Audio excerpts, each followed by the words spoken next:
Hello and welcome to Catachrist Magazine. We can be found on the web at www.catachrist.com. My name is Jason J. Rock Houston. I'd like to introduce two of the members of the band Images of Eden. Today we got with us lead singer Gordon Titsworth and drummer Steve Dorssom. You guys are longtime friends of the show. We've interviewed you probably, I'm guessing, about 4 or 5 times over the years, so it's always great to have you. Last time I interviewed Steve solo, that was about maybe 2-3 months back, and it's always great to talk to you guys, and I got to thank you, Gordon, for sending me the new EP, Weathered and Torn. Great 5-song EP, and we're going to be talking about that today. So I just want to tell people, Images of Eden is one of those bands that's really been making some serious noise over the last year. So a couple of, several years, and you guys never really disappointed, and that's the same with this latest album. So let's talk a little bit about Weathered and Torn. How have fans been responding to this? Oh, actually pretty well. It was funny because we weren't really sure exactly how it was going to go. This one was definitely a little bit heavier than our previous, Sure. Angel Born and Soul Rise. So we figured, it could be really taken either way, but it was kind of unanimously accepted in a positive way. Yeah, and on that heavy note, I will tell you, one thing that is really heavy and present on all 5 tracks is Steve's heavy drumming. I mean, is that one thing you guys wanted to accomplish, is getting a big drum sound on this? Well, I think we always want to do that no matter how we attack the song, but it just called for it. I mean, the writing we did for this was a heavier, more aggressive approach. It was really organic where that came from. We just didn't tell ourselves, okay, let's just get heavy. Yeah. The last 2 years that we've all been through, and Gordon can attest to this, that we were just organically pissed off and frustrated like the rest of the world is. And we just wanted to kind of share everybody's feelings through us, through this new music that we did, and we wanted to make it very organic in that sense. So, as you know, the lyrics will speak to you on it. And so, but yeah, the drums, to answer your questions, the drums just needed to be accountable for all that and be there and be present and be big. So thank you for that compliment. Oh, sure. It's really evident. And, talking about COVID and all the lockdowns, it seems like in spite of it, Images of Eden has been out there touring. I mean, has it just been in certain places, or what's touring been like for you guys? Because to watch what you guys doing, it seems like you're still out there over the last. During the pandemic, it was just we had a lot of plans going for that year. We had a lot lined up, ready to roll, and everything kind of got put on hold. So with the touring aspect, and then even doing some releases, so we just kind of behind the scenes, we just did everything we needed to do work-wise that we could control. So we really, that was one of our busiest years ever. It seems like it, and our closed doors, during that time. I mean, it seems like Images of Eden too. Not even talking about how great the music is for a minute. You guys are constantly out there. I mean, you seem like one of those bands, and I think it's really a smart move on your part that you always are out there touring. You always got new product out, and that way, nobody can ever forget about the band. Oh, yeah, exactly. I mean, we like to stay aggressive in our goals and our plan making. When we got the Yingwei tour just 12 months ago, we went out and did that. Right when we got home from that, we went right to work. What's our next step? Let's go. And a couple months after that, we decided, hey, let's get a little heavier. Let's get to everybody's level. Let's relate to everyone here in a different way. And we decided to go heavy and heavier. And right when we did that, we signed on with the Michael Schenker tour, so that kind of all matched up. Like, hey, cool, well, let's just make sure we get our video and our album done and it gets released and on the shelves before we go on tour. And then we'll go out and, do what we should do with it and promote it out on the road. So we were able to do that this time, so that was really strong. And all the last couple of tours have been pretty good. Like you mentioned the Yingwei tour, and I know one thing that happened on that tour was originally was supposed to be Images of Eden and John 5, and John 5 dropped out of the tour, and you guys kind of got pushed up on the bill, which was really a great thing for you guys. Yeah, it was.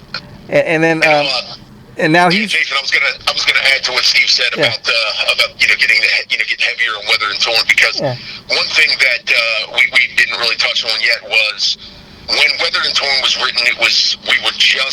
That was the first thing that we had written after the whole COVID thing. Oh wow! So this was definitely. I mean, Angel Born, even though a lot was being tracked during lockdown. Weathered and Torn was all written after everything had happened, and it was basically just our response to everything.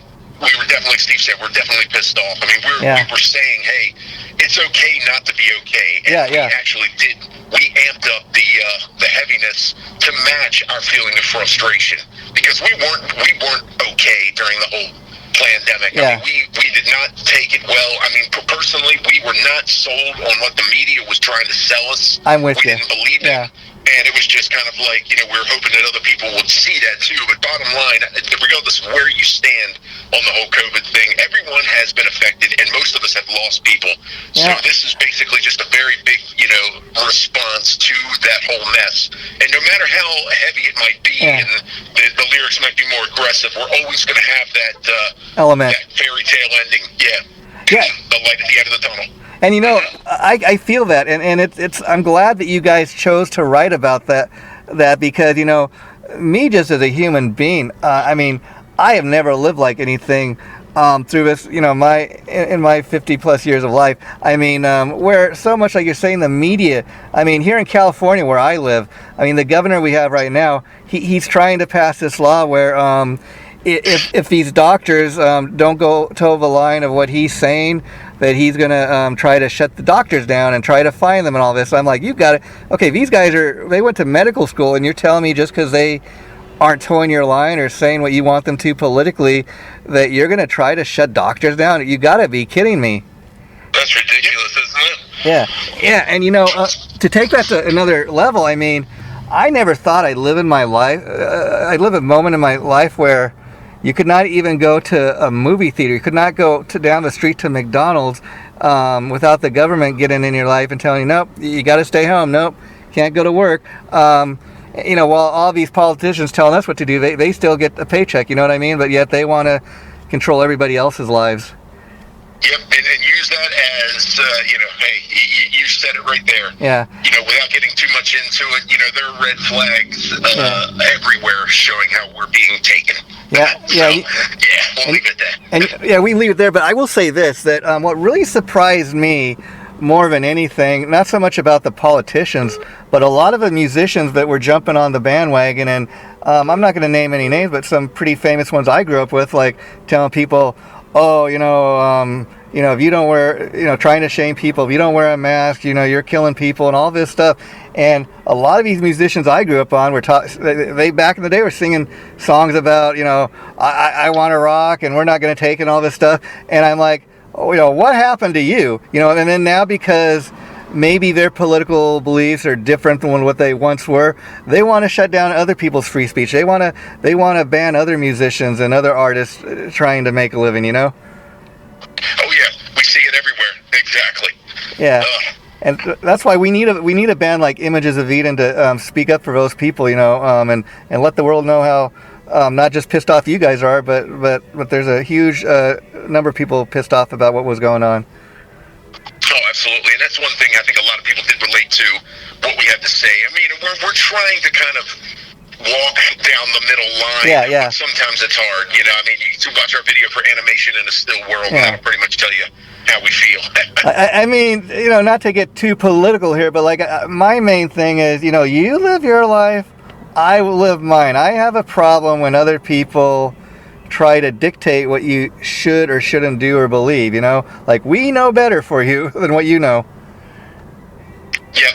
Exactly, man. It's hard to digest that when someone's trying to do that to you in your life, especially our age, because we know better. And especially being working, people don't know better. That's the problem. Especially being musicians, where a good chunk of your professional life is going out there and doing live touring, and that's where you make your money. I mean, again, in California, I never thought I'd live to see a day where wouldn't be able to go to a concert. I mean, there were places such as the legendary Whiskey in Los Angeles here that were really in serious risk of being closed down, and that because they weren't having any concerts or anything for like 2.5 years. And we had a governor here, current governor still, and he actually got on TV bragging to people about the entertainment business wasn't going to be what it once was. He wasn't going to allow there to ever be any thank God it didn't come to that. But you know what I mean? Just if you're a working musician like you guys, I mean, that had to have been a huge fear right there. Oh, it was. I mean, we were right in the middle of our business plan, when that all happened, and so we had to rework everything and kind of tailor to the times that were going on. I mean, that means delaying our release. Yeah. And delaying a lot of things because you can't release it. Well, you could, but it was just a bad idea. You couldn't go out and tour and play with it. It's going to be a forgotten gem in 60 days, and life goes on again. We didn't want to do that. Yeah, I mean, so, I give you guys, kudos for that, because there were a lot of bands that were like, we're not even going to record any new music. We're not going to write any new music until this is all over. And my thing with that is, well, who the hell knows when that's going to be? And then you got bands like Images of Eden. This other guy, he's like in 3 different bands, and he's telling me, during COVID, I was constantly writing, recording new music. He goes, I've got my next 5 albums already in the can. I mean, that's the way to go to me. Sure. I mean, there's no sense in sitting it out. Why would you do that? I mean, you can't control what goes on outside. Yeah, I mean, all you can do is what you can do. I mean, some people choose to take a time out. For us, in particular, we chose, listen, we've got a long list of stuff to do that we were going to do. Let's just rearrange our schedule a little bit. Now the list is on, so that's all. Yeah. So we're very efficient in how we tackle our game plans, and very aggressive. So that's why you see the business that we have going on. We've done 2 tours in the last 11 months. And whether the United States twice in 11 months, put out another record, put out another video. So we've been pretty busy. Yeah, weathered and torn too. I mean, I'm assuming based on what you guys have just said, Gordon, that you chose to title the EP that because, I mean, that kind of says it all right there, how you guys have been feeling. You nailed it, yeah. I mean, we're all, quote, weathered and torn after the last few years. Yeah. I don't care what side of the fence you're on and what you believe, we've all been affected. Oh, sure. And it's definitely something that we can all relate to. And let me ask you, Gordon, one track in particular I really want to, compliment you on your vocal approach, because I tell you, on the song Coexistence, you sound like you're possessed to me in a good way, vocally.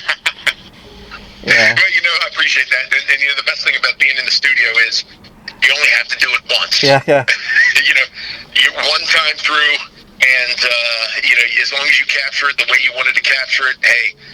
And my whole thing, and our whole thing is get it right in the studio. When it comes time to play it live, we'll work it out. But that was definitely a little more challenging of the songs. And so, when you're in the studio, I imagine you have to take breaks between songs, because doing a performance like that, I mean, after you're done, you got to got to take a little breather.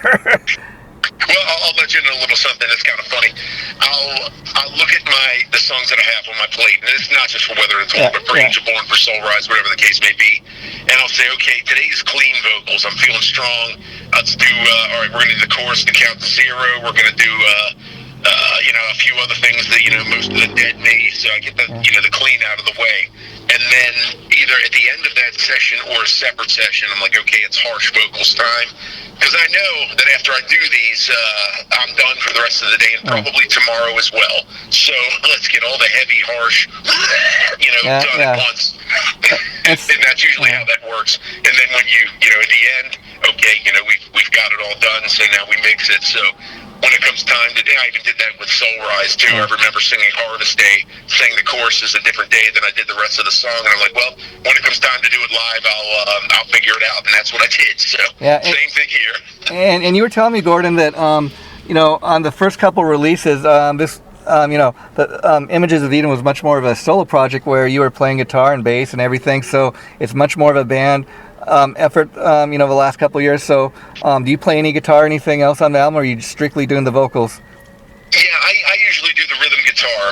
There was only one album, Sunlight in the Spirit, where I didn't track rhythm guitar. It's always easier that way because as I'm writing melody lines, like vocal melody lines, sometimes I have to alter the guitar part to fit how I want the melody to be. Yeah. Whereas if I lock into a guitar part and I've got somebody else playing it, I can't really change it without going, hey, can you retrack this, and can you go from here to here instead of from here to there? Yeah. I just do it myself. It's so much easier.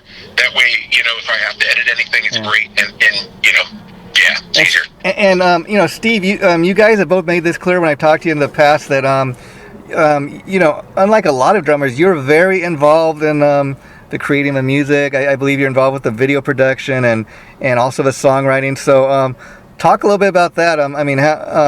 Is that still something you like to be part of? Well, yeah, of course. I mean, I collaborate well with Gordon. I mean, Gordon will, for just an example of a song that will come up, Gordon will have it kind of shelled together in kind of like a demo form. It's like, here's my idea, and here's what I'm hearing, and then I'll put some drums onto it, and maybe I might find that, oh, wow, if we can do this part just a little bit longer, or we can change this and put this little break or something in here, that would really be cool. And so I'll track some stuff and send it back to Gordon. He'll kind of switch up the guitar for my ideas and whatnot, if they work at the time. Yeah. And, we'll put them back, and it's like, so that's kind of how we collaborate and kind of put a finishing touch on a song. Yeah. And at the end it works well because Gordon and I are totally on the same page on everything. It's usually like when I have an idea, it's like, hey, I got this idea. He goes, I was thinking the same thing. Yeah.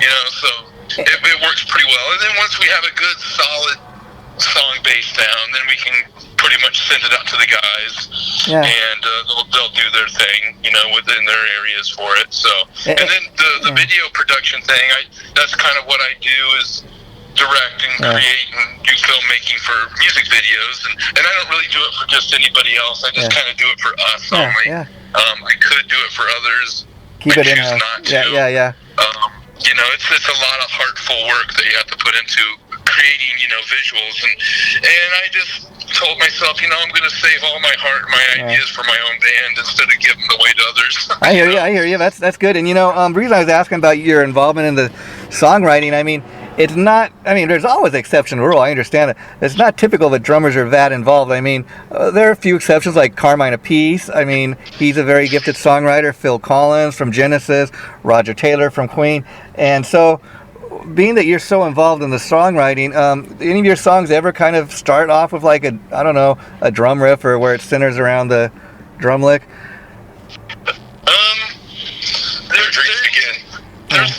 There's a couple little things, and maybe that I don't know, maybe Killing God, Gordon, I don't know. I would like that, actually. That was kind of an idea that I had for moving forward with the new record. But if I have an idea like that, I'll tell Gordon, here's what I'm thinking. I'm hearing just drums and vocals with some guitar and bass accents coming in and to get the song going. And then I know exactly what you're thinking. And so he'll put something together and present it to me. Oh, yeah, that's what I'm talking about. So, and it really helps that we're on the same page. And, have the same minds and hearts and all that. So it works, especially because we're clear across the country from each other too. So like, were you? So being that that's the case, did you kind of record this like you did the previous album, where kind of everybody would record their parts separately, and okay, so pretty much exactly, just more refined and defined. So we've gotten a lot better with our process. Everybody's gotten a lot better with their home studios, and then how we collaborate and how we communicate. So, but yes, we did do it that way. But in the pre-production side of it, that's kind of what I just explained, how we kind of put it together. Okay, we got a solid song here. Let's go ahead and put the finishing touches on it and send it out to the guys. And so that's an amazing process, because, as good as the music sounds, you would think the band was in the same room, and it doesn't matter, because the music still comes out sounding the way it does. But do you guys ever do Zoom calls, or kind of jam a song out over Zoom or something like that? No, I know that I think they have that technology where you can do that, but every single person would have to have a really robust internet connection. Yeah. Skippy and jumpy, it becomes frustrating. So, Yeah. No, we haven't done that, but I know it's out there. Yeah. Well, it's amazing because just the same as recording, we rehearse alone for tour as well. So I know it's all unorthodox, very strange, but we have our tracks we can load up after we're done recording the record or whatnot. Well, essentially, I could be here in my drum studio, play my live drums with everybody else's track in my ears, so I can go ahead and practice my whole concert set. I mean, you guys are right here in the room. You guys can do the same thing, at their studio. So you guys know this from being musicians all the years you have. I mean, there was a day and time where we did not have this modern technology that we have, and thank God you have it now. But back in the day, you'd have to all be in the same room. You have to spend a lot of money going to a recording studio to get a great sound. So it's a little bit different of world now. I mean, thank God, huh? Back in the day, I kind of joke around. I mean, I come from a small town in Kansas. Yeah. I mean, so when you wanted to build your band, I mean, you had what was available in that little small town. I mean, that was it. I mean, so this is just we're all mature guys. Yeah. I mean, we're just spread out everywhere with our things that we have, our careers and whatnot, and it just ended up being that way. But thankfully, for technology and at least our know-how, we can pull this off, and we've been doing it very well for the last 5 years. I mean, that used to be the thing back in the day. I mean, not even the logistics of going to a recording studio, but I mean, talking about to even have a band, everybody have to live practically down the street from each other, or oh well, no, you live too far away, you can't be in the band, and it's great to not have to have those restrictions, and you still get a great sounding album like you guys present to your fans. And like you said, it's kind of like building blocks. So I imagine when you guys are writing the songs and kind of jamming them out, it's got to be a great feeling. Like you're getting bits and pieces. Like you get the bass part, you get the vocal part, you piece it all together, and to hear the final product, it's like, wow, look at what we created. It started out as this, and this is what it became. It's really cool, and in fact, I come from that old school world too, where we all gathered in one room and we tried to come up with a song, and you got 5 guys trying to shove parts into each other. Yeah, and it's it'll work. Sure. It takes a little extra time, but this is a more thought out process. You can spill your heart out into the recorder, and present it to somebody who can take off with that and actually spread it out even more. And it's just a different way that you can grow a song and build a song. I just think it's more defined. It's more rounded out by doing it this way. You can get more of what you want by doing it this way. I think it works pretty well. It is different, I'm not sure how everybody else is doing it these days. Everybody has their own approach, It works for you, though. Both or everything. But, I think we're doing well with this. I want to add to that, too. And another thing, too, it's in an earlier lineup of Images of Eden, actually, right after Sunlight of the Spirit, before Rebuilding the Ruins, I had ideas, and that's when we were all in the same room. It was a totally different lineup. And I'm like, okay, I'm hearing this going into this. And then it didn't work out the way I heard it, and next thing you know, it's taking this weird turn. So it's like, you can bring all the ideas into the room, but it makes a lot, in my opinion, and Steve will back me up on this, I'm sure, it makes a lot more sense to say, here is a demoed out song with the parts, with the arrangements, with the progression that we're feeling, demo guitar, demo drums, demo vocals. It's a lot easier to show the progression of a semi-finished song so that you can kind of hear the progression, you can hear the build, you can hear all the different stuff. And that really worked out great. And that's kind of where we do start, like Steve was saying earlier. I'll get a demo shell built of a song. It'll have rough drums, rough guitars, rough vocals, and that's pretty much it. If there's a specific part that's needed, like a piano part or something, I'll do like a rough piano part. And then Steve and I kind of work out the arrangement kinks and ideas and get it to the point to where the shell is kind of complete, like we just poured the sand for the house.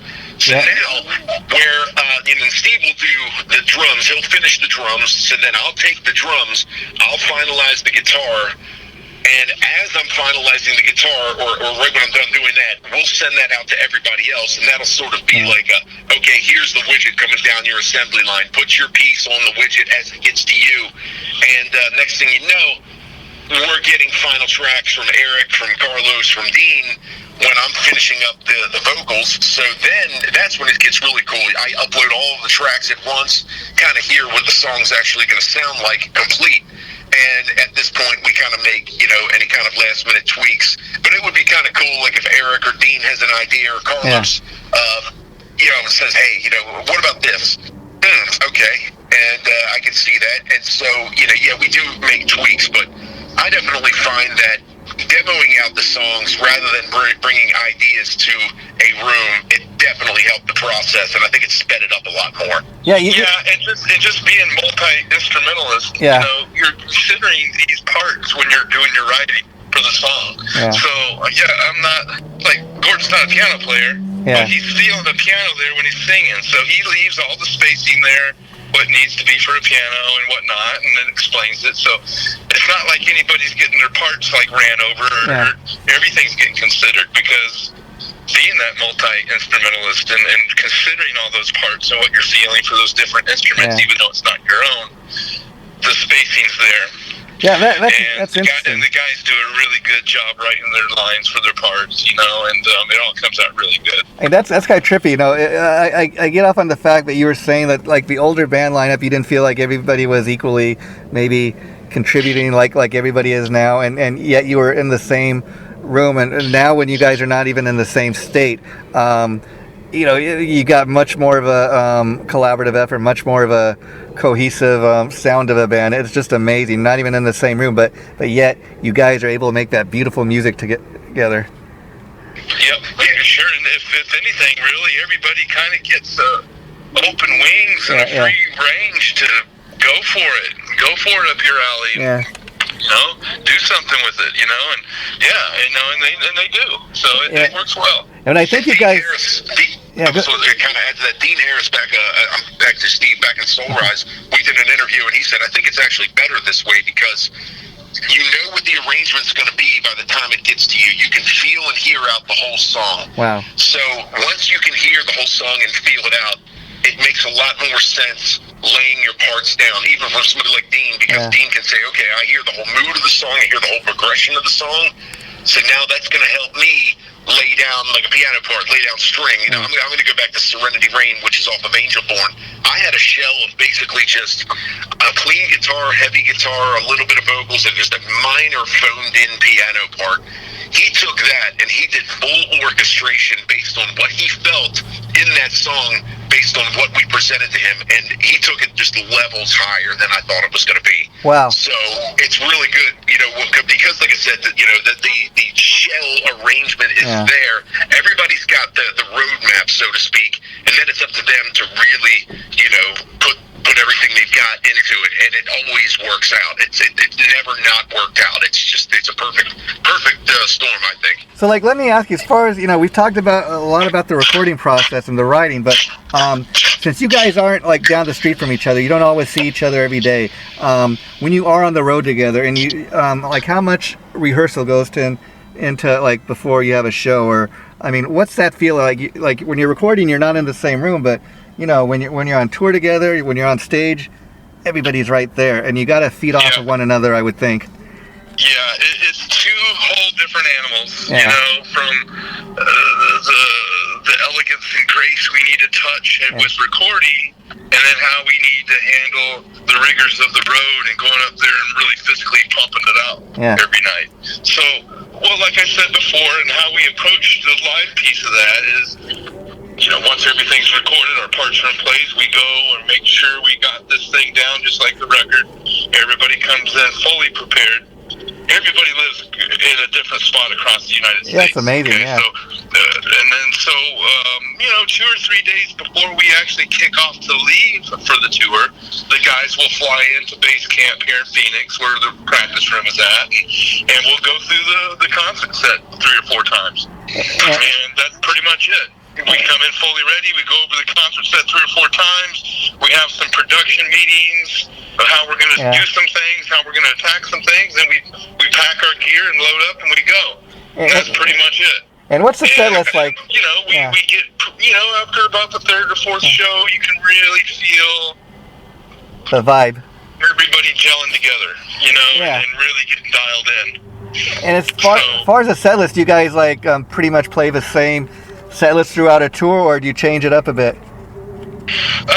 Well, this tour we kept it the same, pretty much the whole way through. Last tour we changed it up a little bit because we had some different set times to deal with and more song gaps to fill and whatnot. So, but it's fun to change it up when you can. But we were limited to our set time on this. Opening it up for Michael Sheeker was a pretty strict set time, so we didn't really have much time to fluctuate with the set list. We just kept it the same every night. Okay. And just kind of dialed that in. Really performed that well. And did you get to meet Michael or any of the guys in his band? Oh yeah, we met him several times and hung out with the guys in his band almost every night. They watched us play from the side stage almost every night.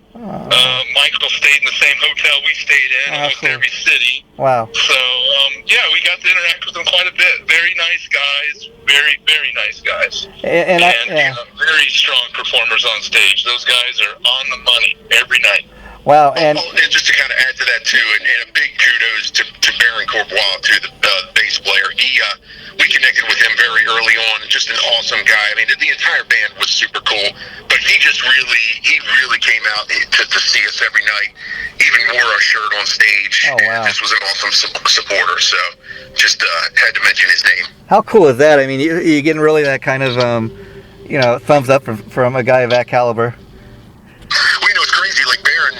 Blind Guardian, and I found that out by the third show. I said, "You were in Blind Guardian?" He's like, "Yeah." I was like, "You're freaking me out, man! I've loved Blind Guardian for years." So, wow. I mean, and that was just a really cool little plus. Yeah, and like I said, all 5 tracks on the new EP really kick ass. And what I love is they all pretty much got a pure metal sound to it. The last track, the Dead Me, I think is a great way to kind of end it with, because the track starts off and you kind of think, this track's a little mellower than others, but then once again it kind of kicks you in the ass a little. Yeah, we kind of wanted to melt your face off on the first 4 songs, and I think we did a pretty good job of that. And then the 5th song, I figured, because this is heavier all throughout, we need even though we're not gonna, I don't want to say mellow, but we need a melodic song that is just a little slower, a little more. That could get on the radio, I think, maybe. I think that's, it was probably the best choice. Yeah, I mean, that could get on the radio, I think, have more of a commercial hit with that. I mean, the other ones, I think, are pure, full-blown metal. Metal radio would love any of those tracks. I mean, and I think it's just kind of a progression. And what I'll tell people, and in all sincerity, I'd say Images of Eden is a band that will kick your ass and leave you feeling satisfied. And I say that, Gordon, because as I said at the top of the interview, you emailed me a couple of weeks back the Weathered and Torn EP, and I finally had a chance to hear the whole thing in its entirety. And I can honestly say, like I said, I've known you guys a few years. You never disappoint. And that, before I even heard a lick of it, I'm like, I know I'm going to love it already. And sure enough, it kicked me in the ass and left me feeling satisfied. Good. That's what we want. Yeah. So is the Michael Schenker tour over, and what's next for you guys? The tour's over now. We're all back home for the holidays. Yeah. So that's nice. Last year we came home like 2 days before Christmas, so it was a little tight. Yeah. So what we're doing now is we're just circling around the business desk right now and putting some things in order for the new year. Gordon and I have got our plans all pretty much drawn up, and they're all in the works as we speak right now. Yeah. So we're going to take a nice little holiday break here over the next 30 days, continue to promote our Weathered and Torn record. I think you've earned video, because it's a great one. I think you've earned some vacation, right? New year, we should have some new news of where Images of Eden will be performing next. We're working on some out of the country opportunities and things like that. So we'll have some more information on that in the next couple months. As far as going out of the country, have you guys done that, or will this be your first time doing so? For Images of Eden, this will be our first time going out of the country. Wow, and you know, talk a little bit about that, because I mean, that's got to be a cool feeling. I mean, as big as you guys are here in the U.S., you must get messages from people around the world telling you how great they think Images of Eden is, and you guys haven't even stepped foot in those places. That's got to be kind of the ultimate feeling right there. Yeah, you know, well, I mean, we've toured the U.S. 4 times now. Yeah. It's time to spread our wings and get over to some other areas. Now, we were going to do that, of course, in 2020, but you know what happened there, and so that kind of delayed everything a couple of years. Now we're kind of back on track with getting that solidified again and getting some bookings going. So yeah, it feels good. I mean, to bring this show outside of the country for people who have no clue who we are. Yeah. We're told from a lot of people in the industry that they'll eat us up over there. Yeah. They'll really like us, and so that kind of excites us to go out and test out that market. Because I've heard, like, so I've heard hoping to do that this spring. I've heard from other bands that have toured Europe, like the European fans, they really love their metal bands. Yeah. Yeah. So that'll. Yeah. And so we're, it's this Weathered and Torn record that we're talking about right now. That was also another thought into why we went heavier with this. We wanted to unlock that lock to Europe and get over there and play some of these pleasing songs for these folks that I'm sure they're going to love. And then open up the rest of our catalog to them. So, yeah it's pretty exciting. Like I said, we've got a slate of plans right now. We've drawn up. Everything's in process of working itself out right now. And in a couple months, we should have some more news of what we'll be doing. Oh, that's cool. I look forward to that. And, another song I loved on here was, I think it's called Survivor's Guilt. I mean, is that written specifically about anything or any? Ooh, okay. Yeah, I'll probably try not to be too long-winded on this one. Okay. Weirdly enough, whenever I'm working on a new album, and this is just the way it is, I get song titles before I get anything. Yeah. And I don't always know what they mean, but at the end of the day, meaning from the time I get the song titles and for the time the album is being mastered, the song titles usually stay about 60 to 70% intact. So it's kind of weird, and I mean, I can go into a whole long spiel about what I think is driving that, but that's a whole nother story. Well, so I'll have song titles, and next thing I know, I'm getting phrases, I'm getting ideas. Yeah. It's just like I go to my Word document, my song title list, and I'll sort of instinctually know where they're supposed to go, for lack of a better term. Wow. If I'm hearing normally I get some lyrics after that, and I'll get, the lyrics sort of roughed in, and then at that point I can already sort of hear a semi-finished arrangement. Wow. So then I'll just kind of go into the studio with all of my notes and the lyrics and everything that I'm hearing, and then just sort of create what I'm hearing in my head based on what I've got documented. And that song was not really about anything specific. Here's where I might lose people. The lyrics really hit me like almost final in the first draft. Yeah. And I didn't quite understand them, because that happens. Yeah. And then when I went back and kind of looked at it, I kind of got chills because I kind of realized what it was about. Yeah. I don't really want to give that away, but let's just put it this way. I had what I thought it meant at first. Okay. But then there were some lines that I didn't quite understand. And then when I reread them a couple more times, it just hit me, just chills about what it's about. And it's a little more intense than what I thought. Yeah. And that's just kind of something that does happen, from time to time. And I don't always understand what all the lyrics mean right at first, even though I have an idea. And even though it was sparked by something very important or very, something really personal, it really just, sometimes I don't quite understand. I mean, the whole Rebuilding the Ruins album, I didn't understand what that meant until a couple of years later, and then it was like a 2x4 in the face about what that album meant, and it was kind of almost creepy. But anyway, long story short, we really love that song, and we opened with that on tour, and I guess the short answer of that would be, we've all lost people. Sure. And there have been a lot of different, we all feel things after losing people. Of Sometimes course. we wish we would have done more. We wish we would have put through a better effort to kind of spend more time with that person, to validate that person before we left them, before they left us.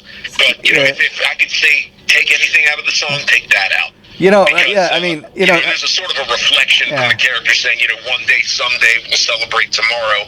Basically meaning one day we're going to reunite, and we're going to be able to look back on this, and we can just celebrate that we've reunited because we've been separated now. Oh, wow. Another interpretation you could take of that is, let's say, like, for example, somebody gets in a car accident. You're the one driving, and the other person in the car, innocent enough, nobody's drinking or anything, but you get in a freak accident. The other person in your car dies, you live, and you got that guilt, like, why did they die and not me? That's another kind of interpretation. I love that you said that, because one of the things that I make sure of, and I've always tried to have been this, I think I've pretty much been this way ever since the first album, but I feel like when you're writing lyrics, you need to write about something that means a lot to you, something that is extremely personal, something that you could almost, that's going to bring you to tears when you're writing about it, or something that is putting yourself out there so vulnerably that you're almost kind of concerned if you're showing too much of yourself to the point where it's making you vulnerable. Now, that being said, so what I do is I don't ever want to be too specific about something. You want people to have their own. You want to give enough. You want to give enough information that the point comes across, the emotion comes across. Because if I give specifics and people's names and events that happened, that's not going to mean anything to anybody but me. Yeah. But if I can sort of walk the line between specifics and generalizations, meaning here's what happened, here's what evoked the emotion, but I'm not being too specific. Yeah. I'm giving just enough information that you as the listener can take that away and say, wow, I can really relate to that song, because that I felt this way when I went through this. And then person B might say, I remember this thing happened to me and I felt this exact way. So it's a way that you can apply it to your own life. Oh, sure. And create your own meaning behind it. It's a way for it's important for us to know that the listeners can take these songs and make them their own. And personalized for their life, and then looking back, those are the songs that really get me, growing up and whatnot, and you look back on that, it's like, yeah, man, because I wasn't sure what he was talking about, but you know what, I put it into my life's tense and it worked. I mean, as songwriters, though, yourselves, you guys, when you have fans come up to you and tell you, hey, this song that you guys put out on your latest album means something to me. This is what it means to me. And maybe you didn't write it about that, but you think, wow, if that's what you got out of that song, thanks. That's pretty special, Yeah, and yes, exactly. I love hearing that, because I've heard a lot of that, over the years, and we all have, and it's just, hey, this song, this is what I got. People would say, this is how it affected me, and sometimes they're completely different. It wasn't even really in the ballpark, but I don't care. Yeah. Because if that's what it meant to that person, great, and it helped that person through something, hardship or help them overcome through a loss, I don't care what they think it's about. I love the fact that they interpreted it their own way, and it helped them through something. And so really at that point, everybody's correct. If this is what it means to you and it's helped you through a rough time, then you are absolutely correct. That is exactly what the song's about. Yeah, I don't know if you're at all a Kiss fan, Gordon, but I'll tell you this. Gene Simmons of Kiss, he actually, I've heard him talk about, he writes his songs the same way. Like, he typically will come up with a title, or he'll be reading the newspaper, and there'll be a phrase in the article or something that catches his eye, and that'll be the title. Then he'll start building the lyrics around to create a song. So you're not the only one that does it like that. Yeah, it's funny, because I didn't really know anybody else who did, but I always thought it was really unusual. Because you hear most people say, well, I wait until the very end, and then I figure, well, I'll grab a song title, or they do music first, or they do lyrics first. I think, for me, it's kind of like I get a title, and then I'm putting together jigsaw puzzle pieces without the box. Yeah, I don't really understand where everything goes. I just sort of hear it, and I feel it, I lay it down. It's just like a jigsaw puzzle. As you get to a certain point with the puzzle, you're like, oh, okay, now I can see the picture, and I can fill in the gaps here very easily. See, and I think that's part of a reason, your approach of writing, why Images of Eden doesn't sound like every other metal band out there. You got your own unique approach, and it gives you your own kick-ass sound, Well, that's awesome to hear. Yeah, and the last thing I'll ask you guys, so You talk a lot about Weather and Torn kind of being so pissed off because of all the lockdown stuff and all the things everybody went through the last 3.5 years. So you guys were on the road constantly, but what was it like, for those months you didn't do any live shows, and then that first show back, that had to really felt like the ultimate comeback at that point? Yeah, it did feel good. I mean, we did one show in Arizona when it let up just a little bit, where they were like, we can only allow like 100 people in a place, and that'll be it. And, like, that's fine, we'll take it, but it did feel good. It did feel good to get up on stage. We were really, really uncertain about how the future was going to pan out because it was still a mess, but it showed us enough to we're like, okay, let's release our record, let's roll. And during that time, 6 months later, we finally got to sign on with the tour, so the timing wasn't, great, but just the way it was. Yeah, and during that time, were like, when you were playing live, did you have to, the clubs, were they requiring you to like wear a mask and all that, being up on stage? What's that like? We went out on tour. That was a big thing that they were, demanding the mask wearing and all that stuff. And so we went out across the country, and it was just really mixed everywhere we went. Like California, I imagine. They wouldn't even let you even walk into the parking lot without a mask on, or have a vax card, or what, whatever. But then you get through the Midwest or whatever, and nobody even cares, and nobody wants you to wear a mask. And we got to was it New Hampshire? They were like, everybody on stage has to wear a mask, but everybody in the crowd doesn't have to wear one. Wow, and we're like, huh? Yeah. I'm like, okay, we can't perform with these things on, That's what I was getting. This is on our tour stop, King Day. That's what I was getting at. Like, well, that's not going to work. And they're like, just got to wear it until it's time to play, and then you can take them off. I'm like, okay. It makes no sense at all. Yeah. I mean, half of that stuff just made no sense. It was like trying to keep a mosquito out with a chain link fence. Yeah, that's my question. I appreciate the effort, behind it all, but it was being used as a rotten tool to, to pound on everybody and not let you do something you want to do. I mean, it was just mixed across the country, and we got through it fine. Yeah. Nobody got over or anything like that, so it was all good. And this past tour we just got off of, it was fine. There was no problem at all. Everybody was all good. There was plenty of people there every night. Everybody shoulder to shoulder. Everything seemed to work really good. Yeah, because Gordon, this was my question as far as having to wear a mask as a singer. I mean, I can't even imagine. I mean, you'd be spin all over your face, and I mean, how do you do that? You can't do it. Yeah.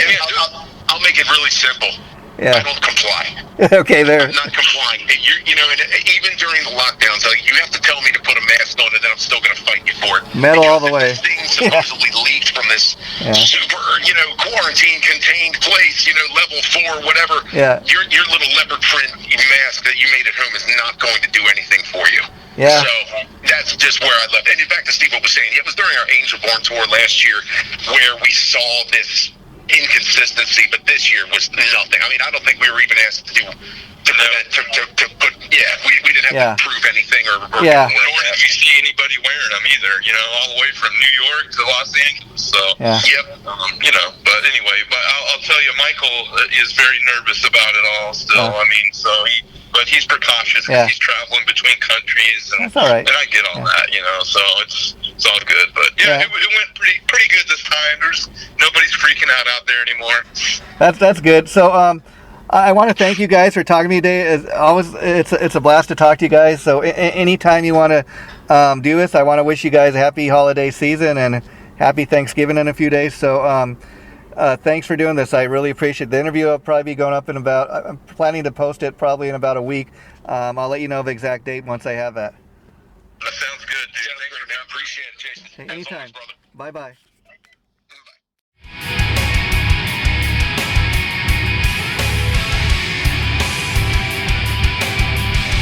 Chaotic Riffs Magazine.